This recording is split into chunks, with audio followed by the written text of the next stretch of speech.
and we are back. Today we have another guest from HumanBULB, Ms. Imelda, and today we'll be talking about youth. Yes. Thank you for coming to our show. I had a blast participating and watching previous two episodes, and today I'm looking forward to talk to you about the youth. It's one of my... I'm passionate about business and helping youth. I don't know if you knew, but we filmed an educational reality show for kids and teens, and we taught them about marketing, business, finance, how to start a company, how to develop it, how to develop a team in the company. So this is my passion, which we share, and let's see, what are you offering, what kind of programs you have, and how can it benefit our younger generations. Well, thank you for having me, Victor. So in HumanBULB, we have a couple of programs tailored to the youth, ages 13 to 18. And then this is our sustainability focused in mimicking the how to become an innovation entrepreneur. Mm-hmm. So there's a lot of programs out there that they're working on teaching the youth on becoming entrepreneurs. But they're not really focusing on the sustainability part or the innovation part, which is essential moving forward, especially in California, right, now that we're having a new goal of zero carbon. So teaching them at a young age, you're providing them with leadership skills, thinking like an entrepreneur, but focusing on sustainability and innovation. Right. So our programs are tailored in teaching them these steps in thinking like an entrepreneur, thinking of innovation and sustainability moving forward. We also focus on providing them with the resources and exploring other careers, specifically in STEM. And it's all focused again in sustainability and innovation. Right. Now, what I've been noticing among youth and the kids, it's pretty difficult to motivate them to read, to go into STEM, versus doing some silly dances on TikTok, mm-hmm, or creating some content on Instagram and making money out of that. How do you deal with, I would say it's an issue. How would you deal with this issue? Well, we have to first study our youth. Like you mentioned, they're into our social media platforms, but for what reason? What? If you really think about it, social media, there's an algorithm to this. Right. It's meant to be addictive to our youth. Yeah. So if we can do that with other things, the youth are gonna essentially go towards what we're teaching that is also an addiction. So it's actually thinking of the audience that you're having, which is the youth, and thinking of what they're interested. I would start with providing teachers resources and how to teach different teaching methods for entrepreneurship, and try engaging the youth at a young age. That's how you start. And then moving forward, getting them involved in extracurricular activities, also providing them with the resources of entrepreneurship. Right. That's a really good thing that you mentioned. I've been volunteering with Foundation for Economic Education since 2013, mm-hmm, all around the world. And they used to have seminars for high school students, for college students. And back then when I was a college student, I attended a few of them. Really good thing to learn and connect with people. Now with the COVID, with all the stuff, they, I would say, twisted their focus, and they are giving some resources to the teachers. How would you motivate a teacher, a person who has a pretty low pay job, yeah, to do more than they already do, which they don't like? Mm-hmm. A lot of them hate their jobs, I would assume. How do you plan to motivate these teachers to go an extra mile, maybe extra 1,000 miles, mm-hmm, and teach kids about something that is actually important? That's a good question. A very difficult question to answer, and I'll tell you why. First of all, like you mentioned, teachers get paid low, and that's going to change with policy. So I'm already thinking of ideas. How do I bring teachers, professionals in the education field, connect with these elected officials. So I'm already thinking of marketing strategies, providing them with the space to do so, all in hopes for policy to change. That's one way. Secondly, engage them with the youth, the professionals in the field, and try to engage them into topics of innovation, the issues that are going on, and that the only way to do change is actually to engage and go that extra mile. What else? I'm already thinking of so many ideas. Use social media to your advantage. A lot of people these days, you mentioned seminars. Let's be realistic here. You have 30 seconds or less to get the attention of people. Yeah. The best way, an effective way to do it, to be the most impact is through social media. So providing those little TikTok videos, Instagram videos, even YouTube videos for them to start learning and to start thinking, maybe I should go that extra mile. How do I make change? I care about the earth. Oh, I care about this subject. I need to start with my youth because that's where change happens. What if they don't? What if they don't be engaged, or? What if they don't feel like doing more? What if they don't feel like doing more? Well, let's talk about it. Let's have a discussion. Yeah. That's a good start. What is going to motivate them to do more? And we start there, start attacking those problems, and essentially I think it's going to lead to success. But I do feel that it starts with policy when it comes to education change. Don't you think that having a paycheck-based salary is demotivating people from doing more? To an extent, there's a lot of nonprofits that the people running these nonprofits, they're essentially doing it to do the better good. So there's people that are driven by money, but there's also people that do want to do good. Yeah, that is true, and I would say that there are, this many of really talented teachers. They were born with this talent. They want to teach. They don't care about the money they get. Mm-hmm. They just love what they do. They love working with the kids. I'm one of them. Yeah. I used to volunteer in the Chinese community, and I was teaching Chinese martial arts. I love it, but I know that a lot of people they don't, and it's just one of the ways they chose to develop their life, to get the diploma, to get a job, to get some comfort zone, and one of the reasons they don't move away is just that little comfort zone they have. Yeah. So, to me, I've been thinking about the same question for a couple of years, and I don't think I have an answer how to motivate them. That's why I was asking. Mm-hmm. Maybe you have such a solution.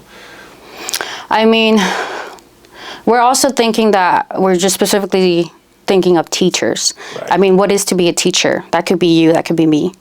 That could essentially be anyone, as long as they have the skills necessary to teach others, right? So go beyond the scope of just teachers. Maybe we need to do a better job at providing resources to other people, teaching them what the real teachers actually need. Right. We start there. Right. I mean, it's a step, I think the problem is a bigger problem, bigger than us, than what we can understand. But coming together as a community is essential for overcoming these situations. Right. In terms of this show, which we filmed with the kids, we got pretty good results with the 4 finalists. We have 2 boys and 2 girls, mm-hmm. And they are developing their own sales skills. They go door to door. They're making $20 to $100 and something per week. Nice. If lucky, mm-hmm. sometimes not. Sometimes it's shopping, so you go below. But what we noticed is after something that clicks in them, they are getting that spark and they're getting this result, and they need something tangible. Even let it be something small, yeah. In a short period of time, something tangible. It feeds their fire to go again and again. And after we finished filming, they kept doing it. They still do. And one of the girls, she wanted to film her show, yeah. Her own baking show. She loves baking. And after I saw her interaction with her other friends, we, like our producer, mm-hmm. our team, we decided to give it a shot. And after the show is released, and it's coming probably January, February, to have these kids with this experience in the show, in real life, little business, to be mentors for their own age group. Yes, age group. For some reason, I felt like their friends would probably listen to them a little better than a teacher. For even, because that the kid got this result, they got the money. Okay, I want the money.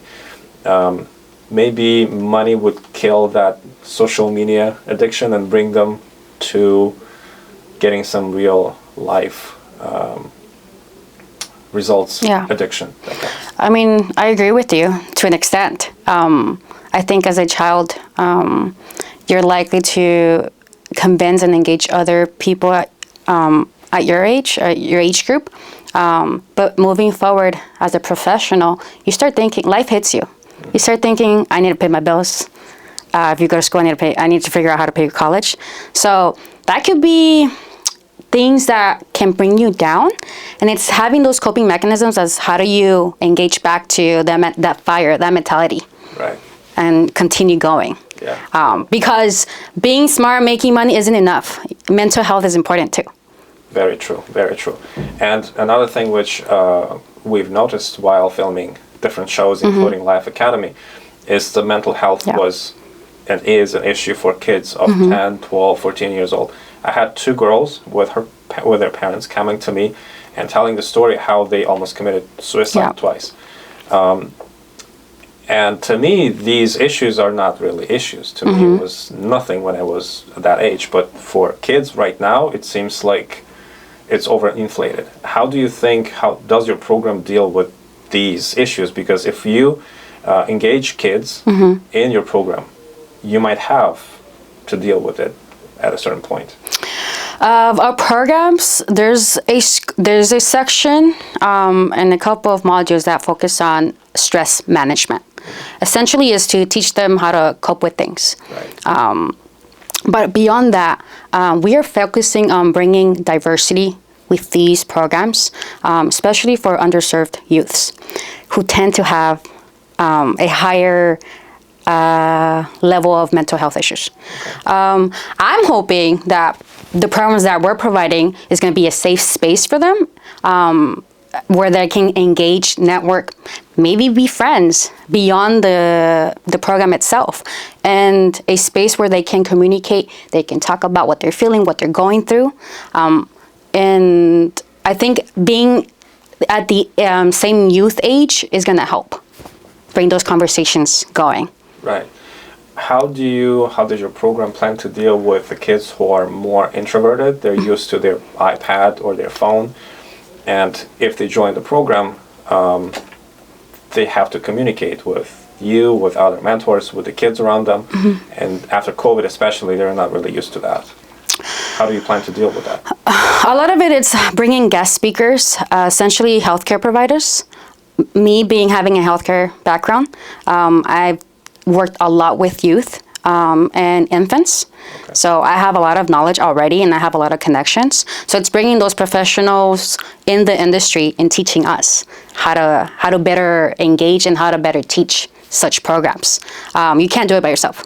Right. You need a network, you need a community. Right. It's all together, it's a village. Right. But you mentioned you have experience. What kind of methods are you using, which other people might learn from you and use if it's necessary? I am a true believer of positive reinforcements. Okay. So I don't believe in punishments. Not that they can't be needed, of course, to an extent, but positive reinforcements scientifically have been proven to engage students more in doing what you want them to do, in the sense of educational sense. So providing them as the reason as to why doing it. Why are you in this program? What do you want to do? Continue aligning them with their goal, their objective at the end of the day. And just pushing. Every age group is different. Right. So 13-year-olds is going to be different from 18-year-olds. Oh. What they like is going to be different. It's engaging them. And also reaching out to parents. Right. That's important too, having that connection with parents. In your program, do you plan to work with the kids who are actually interested? They showed interest, that's why they enrolled? Or you're also open to those kids whose parents want them to be in the program? a lot of kids are sort of lost. They don't know what they want. Especially, I saw that in the Chinese community because I'm pretty close to them.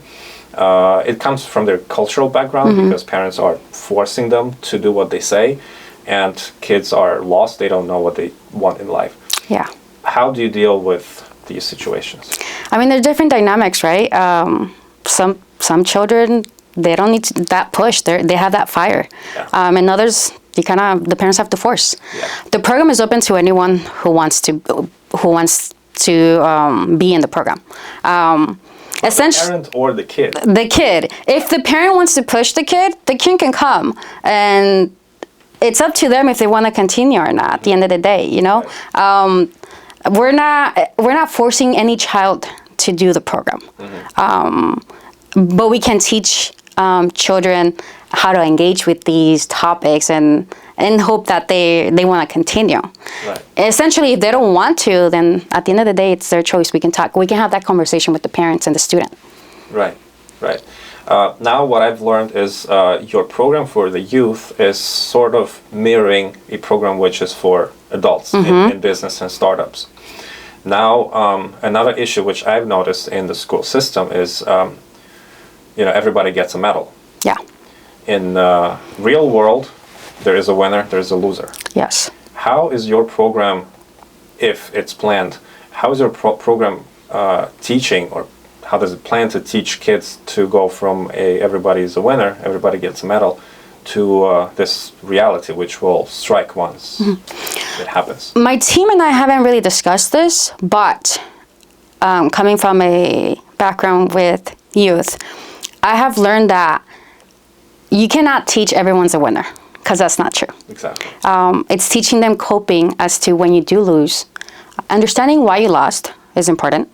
How do you come up and what do you take away from that loss? And how do you make it your own and become better, or come with the idea even better? Right. It's coming back. It can be engaging, and you can lose the child there. But it's teaching them those skills necessary in order for them to get up again. Right, right. Let's dive a little deeper into your program. You mentioned STEM. Yeah. How is it divided? How long is the program? And what are the steps for kids to take and develop in the program? So our STEM program, it's boot camps. Right. It's an all-day thing. So it's tailored to the youths ages 13 to 18. Right now, we're funded to have 14 boot camps next year. Okay, wow. In Sacramento. We hope to expand these boot camps throughout California, essentially. But it's going to be in, I believe it's 10 modules. That essentially is to mimic the accelerator program. Right. So in becoming an innovation entrepreneur. So having a viable product, who's your consumer, making a business plan, pitching your plan to the audience, to the students, and go from there. Right, right. How do you divide the STEM program? STEM means it's technical education, it's mathematics, it's engineering, I assume. How is that program of STEM itself built inside of your program? Right now, our boot camps are tailored to climate. Okay. So we have hydropower topics, electrification, solar. Okay. Essentially, any topic is a freebie. You can bring it. But right now, our boot camps are tailored to climate. And it's with the idea of zero carbon, right? That's what we were thinking about. Making the students start thinking of issues and problems that we currently have and how to fix them, or what things to generate to fix them. Right, so you plan to guide them to start investigating climate. Yeah. What if they find out that the climate change is not connected with the carbon dioxide at all? Then that's a discovery for them. Okay, well, hopefully we'll discover a few gems inside of your program. Yeah. How can our viewers reach out to you to get more information, to maybe become part of the program? Go to HumanBULB.org. There's a sign-up sheet. Put your email address, and we'll connect you. Okay, and I assume that parents would definitely have a question about the Yes. Yes. What are the fees, if any? Our programs are free for the youth. Actually, all programs are free. You have nothing to lose, everything to gain. Well, that sounds like a perfect plan. Yes. Well, thank you so much for coming today and sharing thank you with for us having all me. this information. I enjoyed the discussion. Thank We you. have a lot of topics we share interest in, and I hope that we plan a few other episodes Yeah, in the future. that would be amazing. To talk about the actual results. Maybe you could share any news that happened before you launched the program. And, it'd be really nice to have an episode on site to also share with the kids this process of content creation. Yeah. I think for the future, maybe. Right. Maybe having a interview with some youth would be interesting. Answering some questions. Definitely. Well, I believe that our team will be definitely there to support. Thank We do you. a lot of things for the community, for the kids. So we definitely are a supporter. Thank you, guys.